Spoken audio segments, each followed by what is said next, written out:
जैन साथियों, मैं जीवन प्रजापति स्वागत करता हूं आपका आपके अपने स्टडी चैनल माँ भारती क्लासेस पर। देखिए, आज हम जो पढ़ेंगे वो पढ़ेंगे बौद्ध धर्म के बारे में। ठीक है, जो पिछली क्लास में हमने पढ़ा है, पिछली क्लासेस में हमने जैन धर्म के बारे में पढ़ा है। ठीक है, तो इसके बारे में पढ़ेंगे आज हम बौद्ध धर्म के बारे में।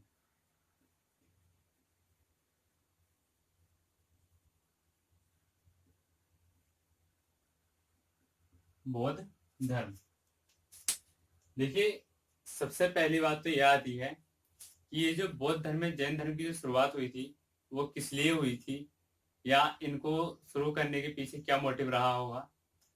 देखिए, जो सबसे पहला मोटिव था वो आता है हमारा वैदिक काल से। वैदिक काल में क्या था कि 4 वर्णों की उत्पत्ति हुई थी। पहला ब्राह्मण, क्षत्रिय, वैश्य, शूद्र। ठीक है, तो इन 4 वर्णों में क्या था, जब ऋग्वेदिक काल के अंत में इसकी स्टार्टिंग हुई थी उस समय पे क्या था कि इसको एक तरीके से बस खाली कर्म के आधार पर जो है इसको बनाया गया था। जो जिस तरह का कर्म करेगा वो उस वर्ण में चला जाएगा। पर जैसे ही आगे आगे जो टाइम बढ़ता चला गया, इसको क्या कर दिया, वंशानुगत कर दिया। यानी कि जो जिस धर्म का है, वो जो जिस वर्ण का है वो उस वर्ण में ही रहेगा, चाहे वो काम कुछ भी करता हो। ठीक है, अगर क्षत्रिय का काम करता है, अगर वो क्षत्रिय वर्ण का है, बात की बात बता रहा हूँ जो बाद में आगे चला है, अगर कोई क्षत्रिय वर्ण का है और वो काम कर रहा है पंडित का, तो वो क्या कहलाएगा, क्षत्रिय वर्ण का ही कहलाएगा, ना कि ब्राह्मण वर्ण का बनेगा। ठीक है, तो इसको देख, इस व्यवस्था में जो शूद्र वर्ग के थे उनकी स्थिति काफी दयनीय हो गई थी, उनको एक तरीके से तुच्छ समझा जाता था। तो शूद्र वर्ग के उत्थान के लिए क्या क्या था, जो हमारे धर्म थे इनको चलाया गया था। और बेसिकली जो हमारा बौद्ध धर्म था ये भी हमारा एक तरीके से उसी के लिए बनाया गया था, चलाया गया था। ठीक है, तो देखिए, बौद्ध धर्म की जो शुरुआत होती है वो कैसे होती है, क्या क्या इसमें किया गया है, उसके बारे में सारी हम जानकारी यहाँ से लेंगे। तो सबसे पहले हम देखते हैं बौद्ध धर्म के संस्थापक।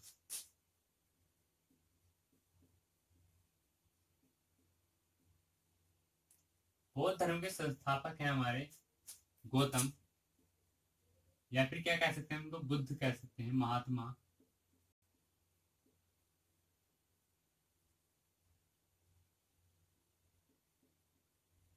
महात्मा बुद्ध। महात्मा बुद्ध क्या थे, बौद्ध धर्म के संस्थापक थे। ठीक है, गौतम बुद्ध भी इनको कहा जाता है। देखिए, महात्मा बुद्ध ने क्या की थी, बौद्ध धर्म की शुरुआत की थी। इनका जन्म कब हुआ था,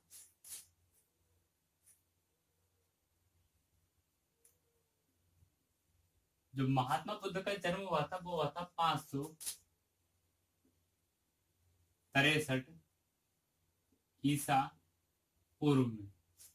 कब हुआ था महात्मा बुद्ध का जन्म, 563 ईसा पूर्व में इनका जन्म हुआ था। और जो इनके जन्म स्थान जो था इनका, ये जन्म स्थान था नेपाल की तराई में, नेपाल की तराई में स्थित, या नेपाल की तराई में स्थित कपिल वस्तु के समीप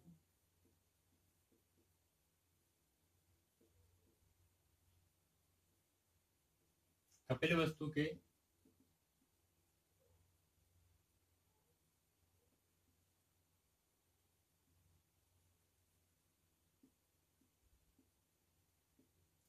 समीप एक गांव था हमारा, लुम्बिनी गांव। क्या था, लुम्बिनी ग्राम। यहां पर क्या हुआ था, इनका जन्म हुआ था। कहा, नेपाल की तराई में स्थित कपिल वस्तु के समीप गांव क्या था, लुम्बिनी गांव था। ठीक है, देखिए, लुम्बिनी गांव में क्या हुआ था, इनका जन्म हुआ था। बात करते हैं इनके पिताजी का क्या नाम था। तो पिता थे इनके,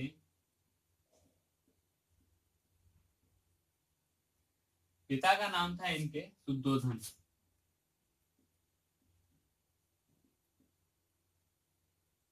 शुद्धोधन, पिता का नाम इनके शुद्धोधन था। जो ये किस वंश के थे, जो इनके पिता थे वो थे शाक्य क्षत्रिय कुल के। कौन से वंश के थे? शाक्य क्षत्रिय कुल या वंश कह सकते हैं हम।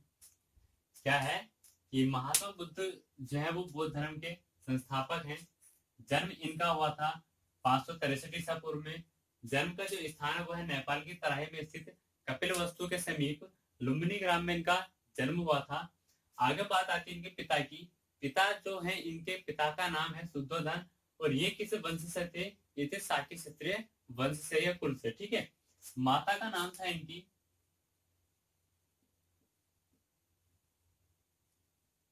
महामाया।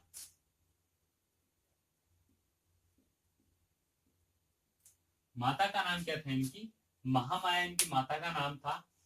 और इनके बचपन का नाम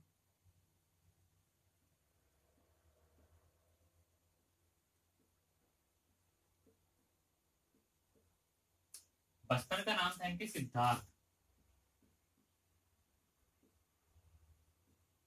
क्या था बचपन का नाम इनका? सिद्धार्थ इनके बचपन का नाम था। ठीक है।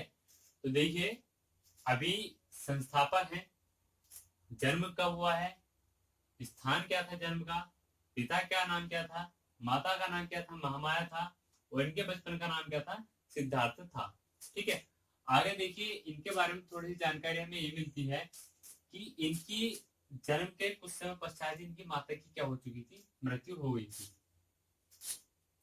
क्या है? इनके जन्म के कुछ समय पश्चात ही इनकी माता की मृत्यु हो गई थी, जिस कारण इनका जो पालन पोषण क्या है हो गई थी। इसी कारण इनका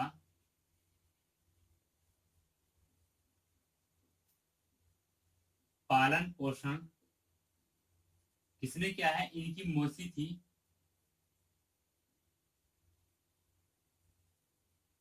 कौन थी इनकी? मौसी। नाम था उनका प्रजापति गौतमी। प्रजापति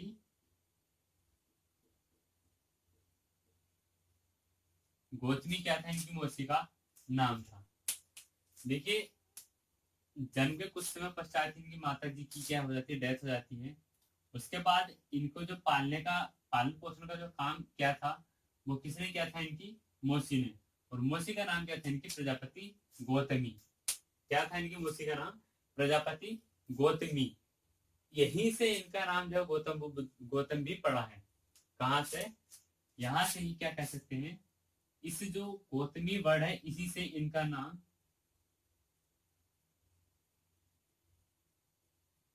यहाँ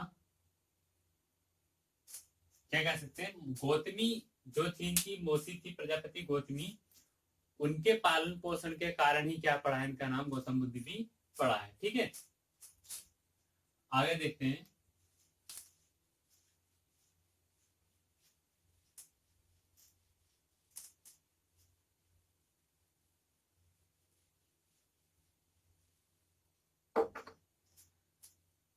आगे देखिए, अब बात आती है 16 वर्ष की आयु में इनकी क्या हो जाती है, शादी होती है।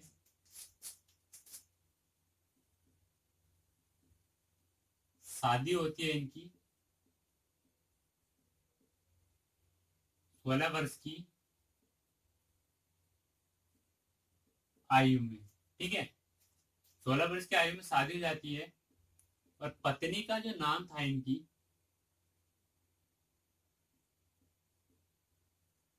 पत्नी का नाम था इनकी यशोधरा।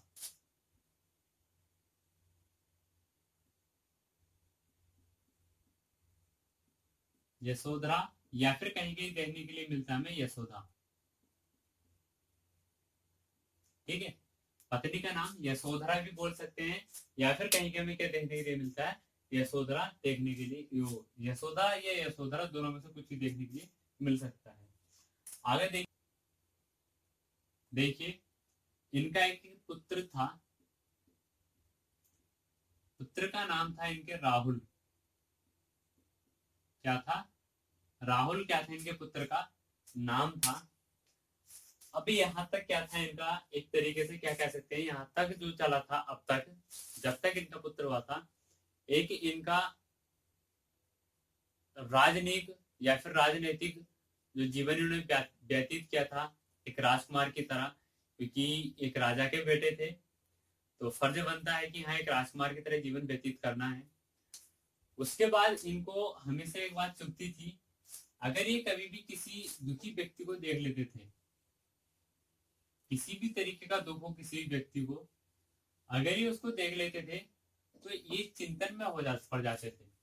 क्या? इस चिंतन में पड़ जाते थे कि यार इस व्यक्ति को है क्या परेशानी, क्या है क्या नहीं है। तो इन्होंने क्या करा था, उस दुख के कारण ही, उस दुख की खोज के लिए ही, दुख के निवारण के लिए ही क्या बोला, क्या करा था, अपना घर छोड़ा था। तो देखिए घर जो छोड़ा था इन्होंने, आगे देखते हैं, सांसारिक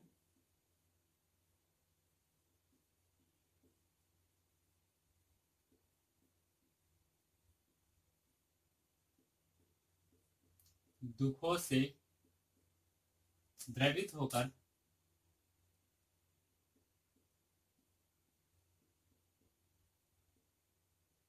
कितनी 29 वर्ष की आयु में,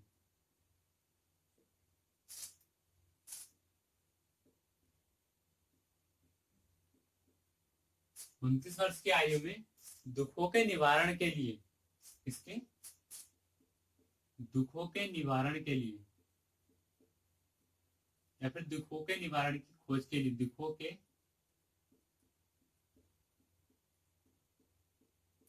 निवारण की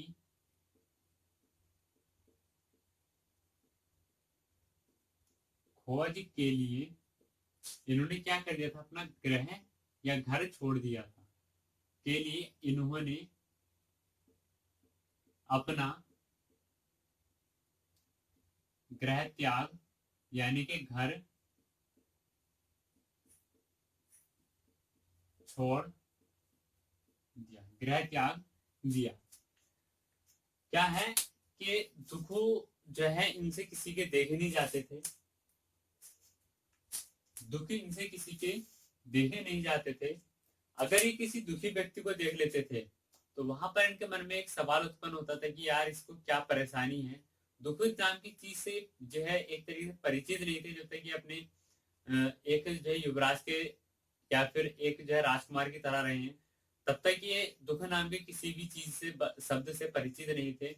अगर हाँ ये किसी दुखी व्यक्ति को देखते थे तो इनको बस मन में एक जो है जिज्ञासा उत्पन्न होती थी कि यार इसको अलग तरीके की अनुभूति है इस व्यक्ति को, तो ये है क्या। ठीक है, फिर धीरे धीरे उन्होंने जानना शुरू किया कि इसको क्या परेशानी है, किस तरह की परेशानी है। तो इनको जो मूल पता चला, जो व्यक्ति संसार में ज्यादातर दुखी रहते, जो अलग तरीके की कैटेगरी थी, तो उसका इन्होंने क्या मूल निकाला कि यार ज्यादातर लोग हैं दुखी। अब उस दुख का मूल्य क्या है या फिर उस दुख को किस तरीके से दूर किया जा सकता है, उसी के लिए इन्होंने क्या किया था, अपना घर छोड़ा था, ग्रह का त्याग किया था। तो 29 वर्ष की आयु में उन्होंने अपना घर छोड़ दिया था। इस घटना को जो कहा गया है, इस घटना को बौद्ध धर्म में इस घटना को बौद्ध धर्म में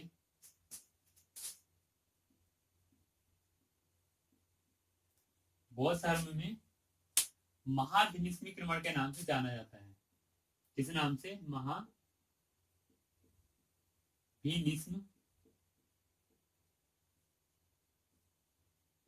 क्रमण। क्या है ये? ग्रह त्याग की घटना, ग्रह त्याग। इनकी जो ग्रह त्यागने की घटना है उसको बौद्ध धर्म में किस नाम से जाना गया है? महाभिनिष्क्रमण के नाम से जाना गया है। ठीक है, जब इन्होंने घर को छोड़ा था तो उस घटना को किस नाम से जाना गया था? महाभिनिष्क्रमण के नाम से जाना गया था। आगे देखिए, अब घर छोड़ दिया है दुखों के निवारण के लिए, तो दुखों की भी खोज इनको करनी थी, दुखों का निवारण भी इनको जो क्या करना था, पता करना था। तो देखिए, ये अपने घर से कहीं दूर चले आते हैं, दूर जाकर के क्या करते हैं? गहन तपस्या करते हैं। एक तरीके से गहन तपस्या करते हैं, आत्ममंथन करते हैं कि हाँ यार, क्या जो है मैं किस तरीके से इस चीज से संसार को छुटकारा दिलवा सकता हूँ, कि या फिर क्या तरीका है जिससे कि जो लोग दुखी होना छोड़ दें। ठीक है, तो देखिए 35 वर्ष की आयु में, 35 वर्ष की आयु में एक स्थान है गया, ये पड़ता हमारा बिहार में। कहा? बिहार में पड़ता है। गया नाम का स्थान है। स्थान कौन सा है ये स्थान? क्या सबसे पहली बात है कि 35 वर्ष की आयु में इनको ज्ञान की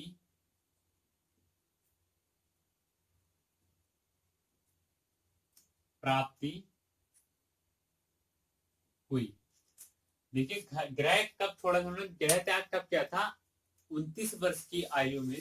और 35 वर्ष की आयु में क्या हो गया? इनको ज्ञान की प्राप्ति हो गया, यानी कि 6 वर्ष बाद इनको ज्ञान की प्राप्ति हुई है। कि ज्ञान की प्राप्ति कहाँ हुई है? स्थान का नाम है हमारा गया। कहाँ पड़ता है हमारा? बिहार में। गया में भी क्या है? उरुवेला नामक एक स्थान है बिहार के, सॉरी गया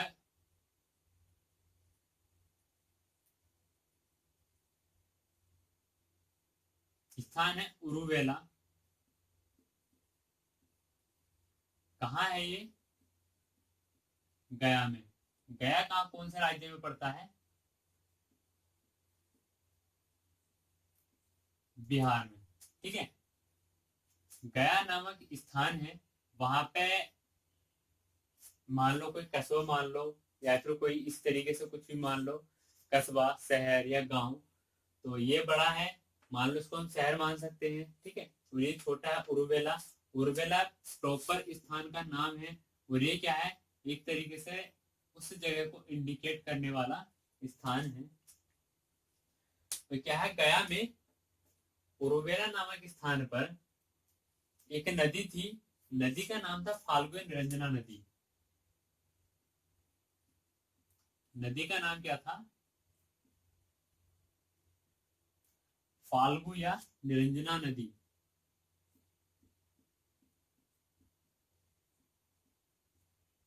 निरंजना के तट पर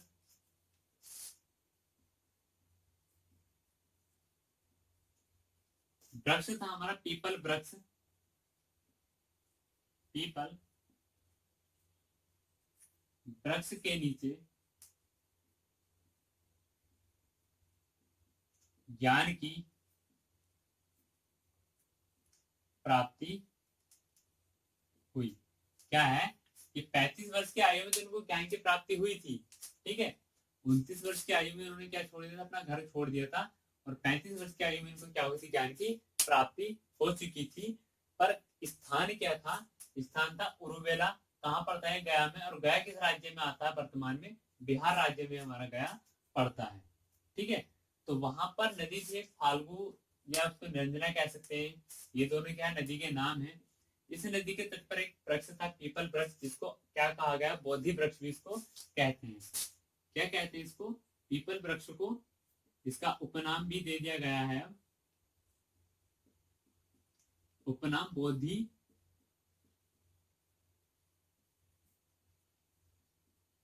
वृक्ष, बीज को कहा जाता है। तो क्या है, इस वृक्ष के नीचे इनको क्या हुई थी, ज्ञान की प्राप्ति हुई थी। और जब से इनको ज्ञान की प्राप्ति हुई थी तब से इस स्थान का नाम क्या है, गया का भी उपनाम हो गया था। गया का उपनाम रखा गया था क्या, बोध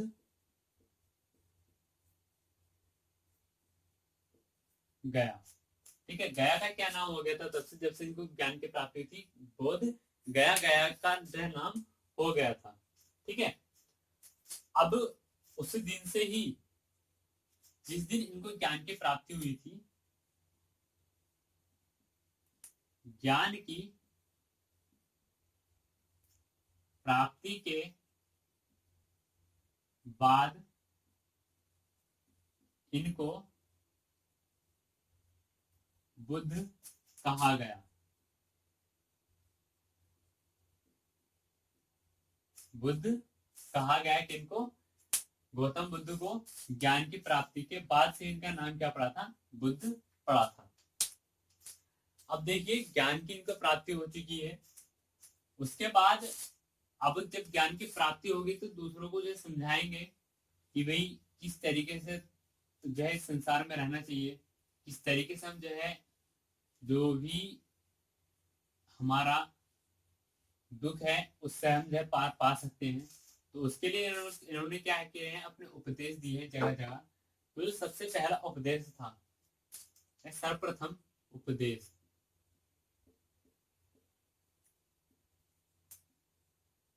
सर्वप्रथम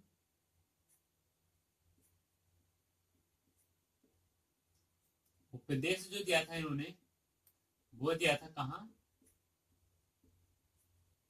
सारनाथ में।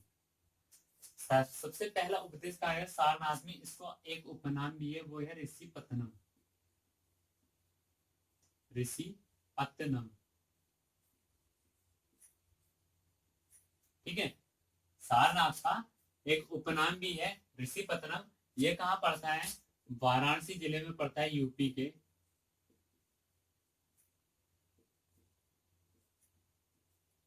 वाराणसी में पड़ता है ये, कहाँ, यूपी के वाराणसी में। ठीक है, तो यहाँ पर इन्होंने अपना सबसे पहला उपदेश दिया था। और उपदेश के किसे दिया था, 5 ब्राह्मण सन्यासियों को। उपदेश जो दिया था वो दिया था 5 ब्राह्मण सन्यासियों को। 5 ब्राह्मण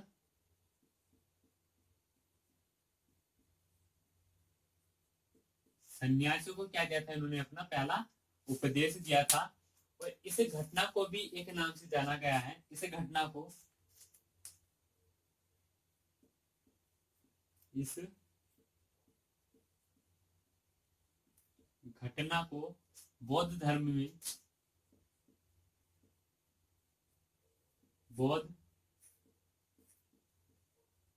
धर्म में क्या बोला गया, धर्म चक्र परिवर्तन।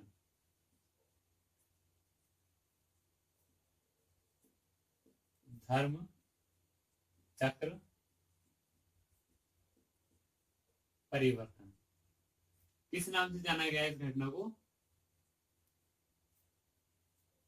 परिवर्तन के नाम से जाना गया। देखिए, जब इन्होंने घर छोड़ा था तो उस घटना को क्या बोला था, महाविनिष्क्रमण। और अब जब इन्होंने अपना पहला उपदेश दिया है तो उस घटना को किस नाम से जाना गया, धर्मचक्र परिवर्तन के नाम से। ये बहुत ही इंपॉर्टेंट है, बहुत ज्यादा मोस्ट इंपोर्टेंट है। एग्जाम के पॉइंट ऑफ व्यू से ये सवाल यहाँ से बनता है कि अगर उन्होंने घर छोड़ा तो उस घटना को क्या कहा गया है, और जब पहला उपदेश दिया है तो उस घटना को क्या कहा गया है, और जब इनकी मृत्यु हुई थी तो उस घटना को क्या गया था। इनके जीवन काल से संबंधित 3 घटनाएं हैं, घर छोड़ने से संबंधित, और पहला उपदेश, और सबसे लास्ट वाली क्या है, जब इनकी मृत्यु हुई थी उस समय से रिलेटेड। ठीक है, देखिए, ये तो बात रही पहले सर्वप्रथम उपदेश के बारे में। अब बात आती है कि इन्होंने जो सबसे पहले अपने शिष्य बनाए या अनुयायी बनाए, वो किसको बनाया। ठीक है, तो सर्वप्रथम अनुयायी सर्व प्रथम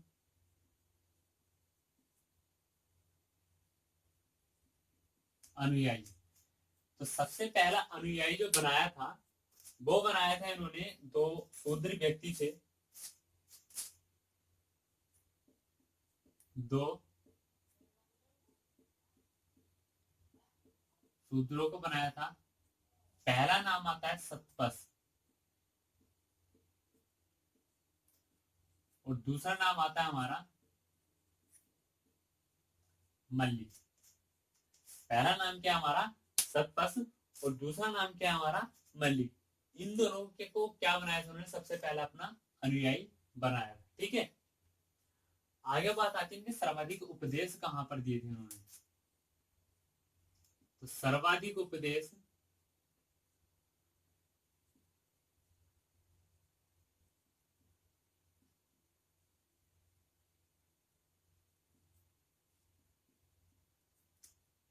इन्होंने सर्वाधिक उपदेश जो दिए हैं वो दिए श्रावस्ती में।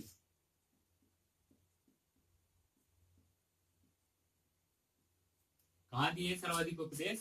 श्रावस्ती में। क्वेश्चन बनता है कि महात्मा बुद्ध ने सबसे पहला उपदेश कहाँ दिया था, तो सबसे पहला कहाँ दिया था अपना उपदेश? सारनाथ में। अभी बताया है सारनाथ में 5 ब्राह्मण सन्यासी को। ठीक, और उसके बाद क्वेश्चन बनता है सर्वाधिक उपदेश कहाँ पर दिए? सर्वाधिक उपदेश कहाँ दिए? तो वो दिए उन्होंने कहा श्रावस्ती में। ठीक है, अब देखिए कुछ इनके शिष्य थे जो कि राजघरानों से संबंधित थे। क्या कह सकते हैं राजघरानों का मतलब क्या है? राजा, उस राजा भी बोल सकते हैं, राजा कुछ इनके शिष्य थे। तो उनमें कौन कौन आते हैं देखेंगे। इनके अनुयायी शासकों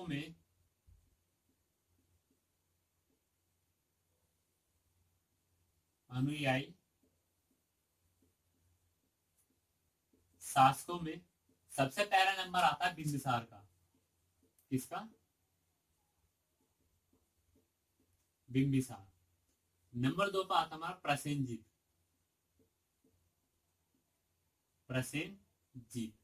और नंबर 3 पर आता है उदयीन।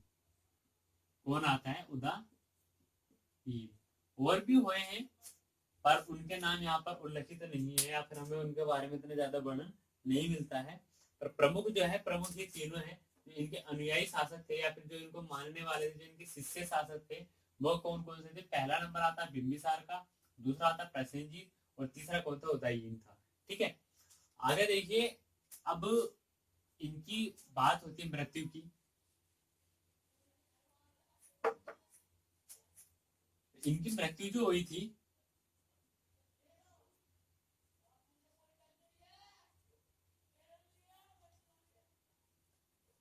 मृत्यु हुई थी इनकी 483 ईसा पूर्व।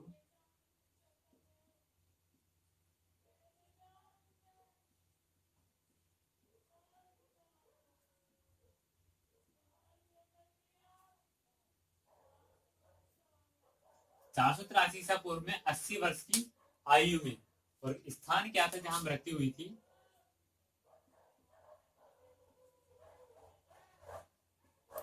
स्थान था कुशी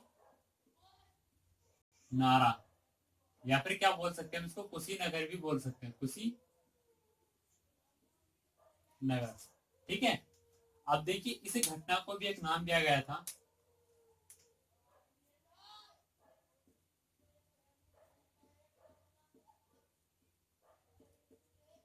इस घटना को बौद्ध धर्म में किस नाम से जाना गया? महापरिनिर्वाण के नाम से जाना गया।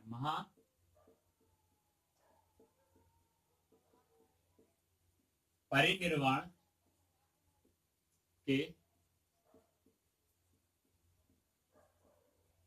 नाम से जाना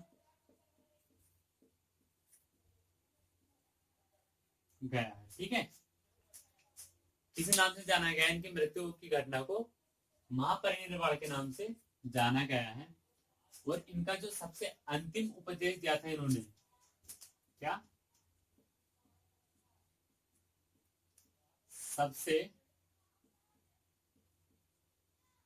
अंतिम उपदेश किसको दिया था इन्होंने? सुभद्र को।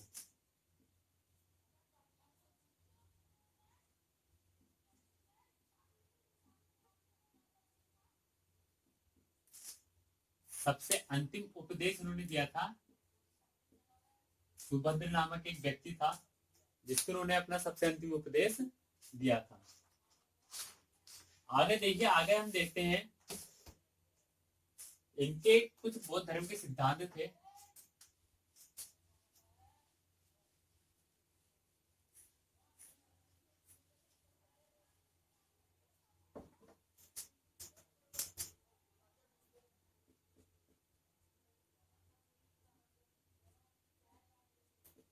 बौद्ध धर्म के सिद्धांत,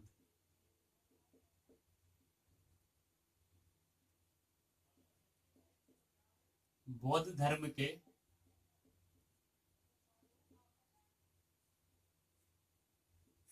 सिद्धांत, इन्हीं को क्या कहा गया है? त्रिपिटक भी कहा गया है। त्रिपिटक कहा गया है। इनकी संख्या थी 3। पहले नंबर पर आता है हमारा सुत्त पिटक, सुत्त पिटक। दूसरे नंबर पर आता है हमारा विनय पिटक, विनय पिटक। और तीसरे नंबर पर आता है हमारे पास अभिधम्म पिटक, अभिधम्म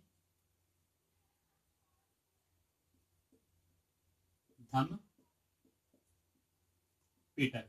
तो देखिए, बौद्ध धर्म के सिद्धांत थे, या इन्हीं सिद्धांतों को क्या कहा गया? त्रिपिटक। कितने थे? 3 थे। पहला हमारा सुत्त पिटक था, दूसरा विनय पिटक था, और तीसरा क्या था? हमारा अभिधम्म पिटक था। आगे देखते हैं, बौद्ध धर्म में हमारे 4 सत्य बताए गए हैं। इनको क्या बोला गया? आर्य सत्य, यानी कि हमेशा सत्य बातें थी। तो 4 बातें उन्होंने बताई थी, वो कौन कौन सी है? देखिए, आगे देखते हैं।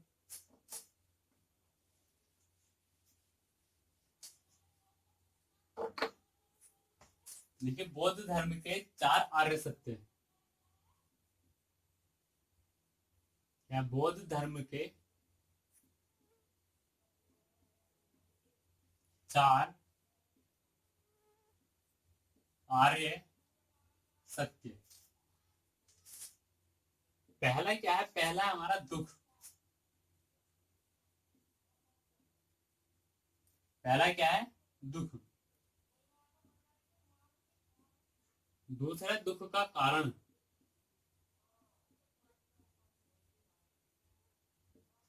तीसरा क्या है? दुख निवारण। तीसरा क्या है? दुख निवारण। और चौथा है हमारा दुख निषेधगामी प्रतिपदा। दुख निषेधगामी प्रतिपदा। तो ये क्या थे? हमारे 4 आर्य सत्य थे। पहला था हमारा दुख, दूसरा दुख का कारण, तीसरा दुख निवारण, और चौथा था दुख प्रतिपदा। देखिए, दुख में क्या बताया गया था कि विश्व क्या है, या संसार दुख में है।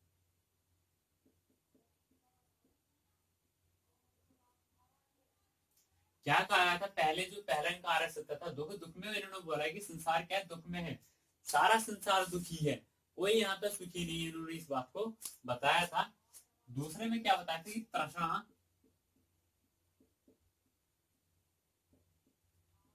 दुख के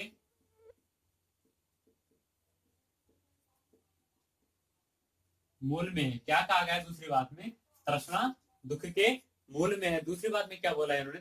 तृष्णा क्या है? हमारी दुख के मूल में है। और तीसरी पे क्या गया? दुख निवारण। दुख निवारण के बारे में उन्होंने बताया कि हम दुख से किस तरीके से निजात पा सकते हैं। इन्होंने बोला है तृष्णा पर विजय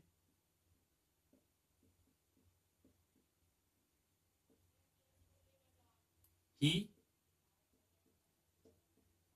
दुख पर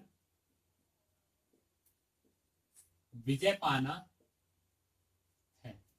क्या है? तृष्णा पर विजय ही दुख पर विजय पाना है। इन्होंने किसमें बोला है? दुख निवारण में। चार चीजें बोली हैं, पहला दुख, दूसरा दुख का कारण, तीसरा दुख का निवारण, चौथा दुख निषेधगामी प्रतिपदा। पहले में बताया कि पूरा संसार दुख में है, सारे संसार के सभी लोग क्या है? दुखी हैं। दूसरा पे क्या होता है कि दुख का कारण क्या है? क्या तृष्णा क्या है? दुख के मूल में है। ठीक है। और अगला बताया कि तृष्णा पर विजय ही क्या? दुख पर विजय है। अब देखते हैं कि चौथे में क्या बताया। चौथे में उन्होंने क्या बताया था? अष्टांगिक मार्ग ही दुखों का क्या है? प्राप्त। अष्टांगिक मार्ग पर चलकर ही दुखों पर विजय प्राप्त कर सकते हैं। क्या है? अष्टांगिक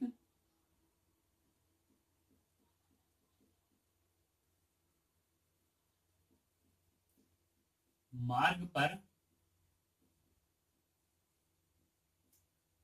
चलकर ही दुखों पर विजय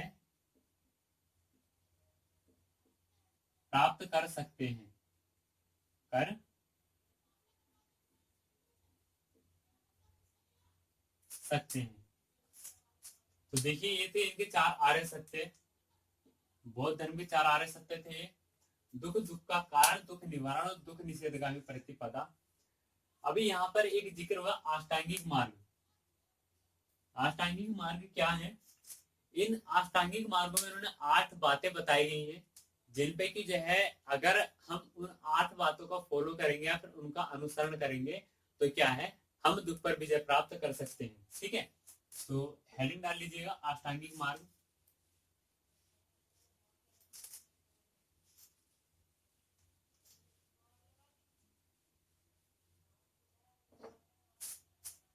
हेडिंग क्या डालना है? अष्टांगिक मार्ग।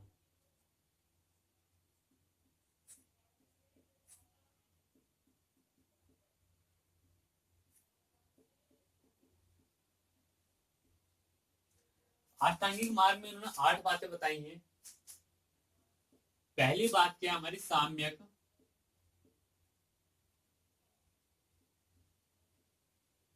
दृष्टि। दूसरी बात क्या है? साम्यक संकल्प। साम्यक संकल्प। तीसरी बात इन्होंने बोली साम्यक वाणी।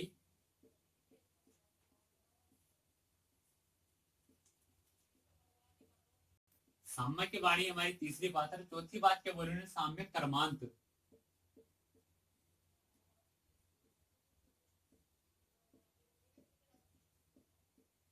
साम्यक कर्मांत। पांचवी बात कही है साम्यक आजीव।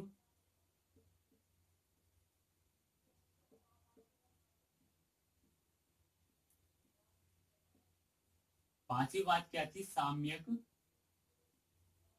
आजीव। और छठी बात क्या आती है हमारी? साम्यक व्यायाम।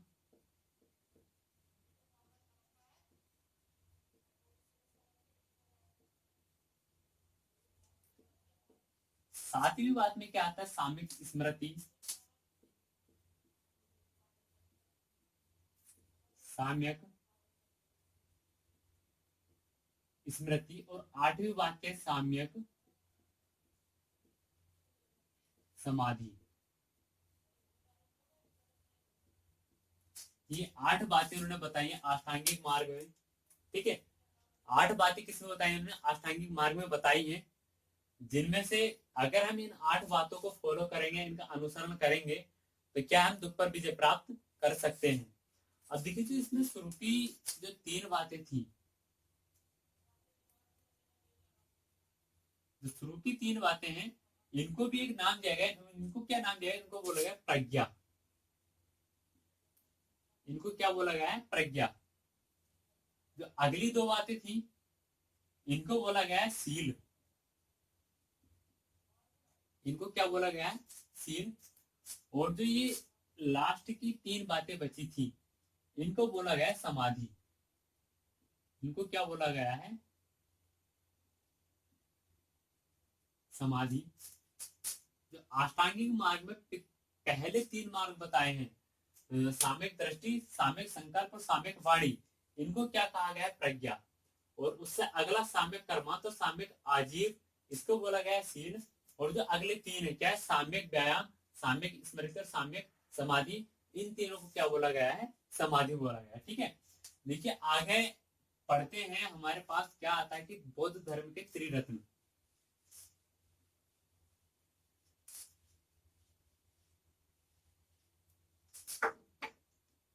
क्या है, बौद्ध धर्म के त्रिरत्न।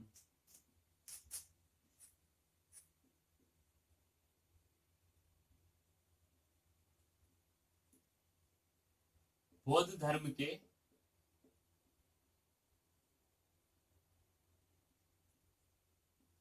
त्रिरत्न कौन कौन से हैं? देखिए जैन धर्म में हमारे तीन रत्न थे, बौद्ध धर्म में हमारे तीन रत्न हैं, दोनों में है। ठीक है, जैन धर्म में क्या थे, साम्यक दृष्टि, साम्यक ज्ञान और साम्यक दर्शन, ये वहां के त्रिरत्न थे। यहाँ पे क्या है, यहाँ पे पहला है हमारा बुद्ध, पहला क्या है हमारा बुद्ध, दूसरा क्या है हमारा संघ, और तीसरा क्या है हमारा धम्म। ठीक है, तो ये तीन क्या हमारे बौद्ध धर्म के त्रिरत्न हैं, बौद्ध धर्म के तीन रत्न है ये तीनों। आगे देखिए, बौद्ध धर्म के त्रिरत्न हो गए तीनों।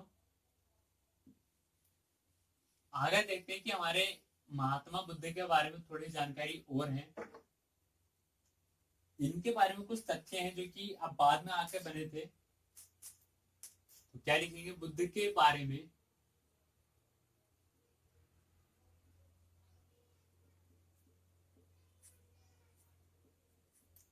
कुछ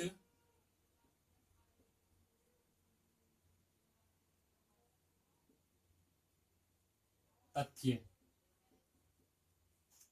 पहला आता है इनका उपनाम, पहला क्या आता है इनका उपनाम, उपनाम इनका एशिया का ज्योतिपुंज। क्या कहा गया इनको, एशिया का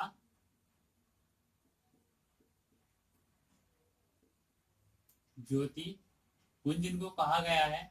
अंग्रेजी में हम कह सकते हैं light of Asia, light of Asia इनको हम अंग्रेजी में बोल सकते हैं। यानी कि एक तरीके से एशिया का चमकता हुआ प्रकाश, जो हमारा एशिया क्या है, एशिया जो यहाँ पर नाम लिया गया है, जो हमारा महाद्वीप है एशिया महाद्वीप, उसमें चमकता हुआ प्रकाश की इनको उपाधि दी गई है, उपनाम इनको दिया गया है। अब आप खुद ही देख लीजिए कि कितनी बड़ी जो है ये शख्सियत थे अपने में। अगला है इनका प्रिय शिष्य, अगला आता है इनका प्रिय शिष्य, प्रिय शिष्य था इनका आनंद। कौन सा, आनंद। अब अगली बात आती है इनके गुरु की। तो इनके जो प्रथम गुरु थे,